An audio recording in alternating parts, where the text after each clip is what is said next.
माँ का प्यार। एक समय की बात है, एक छोटे से गांव में एक बुजुर्ग महिला रहती थी। उसका नाम कमला था। कमला बहुत ही दयालु और सहानुभूतिपूर्ण थी। वह बहुत ही गरीब थी, लेकिन उनकी गरीबी उनके स्नेह और दया को कभी कम नहीं कर सकती।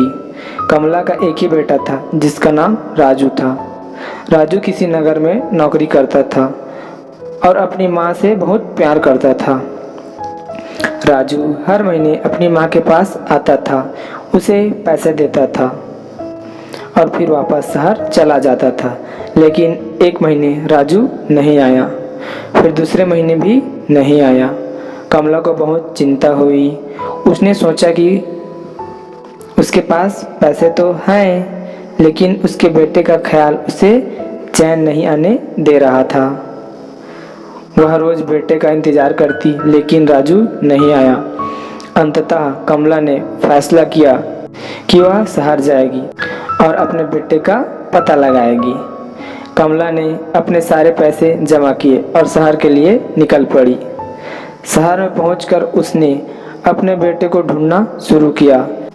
दिनों बीत गए, लेकिन वह अपने बेटे का पता नहीं लगा सकी। उसके पास पैसे भी खत्म हो गए। कमला की चिंता बढ़ गई, लेकिन उसने हार नहीं मानी। एक दिन वह एक दुकान के सामने बैठी थी और रो रही थी। दुकानदार ने उसे देखा और उसके दुख का कारण पूछा। कमला ने अपनी कहानी सुनाई। दुकानदार ने उसे अपने बेटे के बारे में बताया। राजू ने एक हादसे में अपनी जान गंवाई थी। कमला यह सुनकर टूट गई। उसने अपने बेटे के नाम की मिट्टी अपने हाथों में चूमी।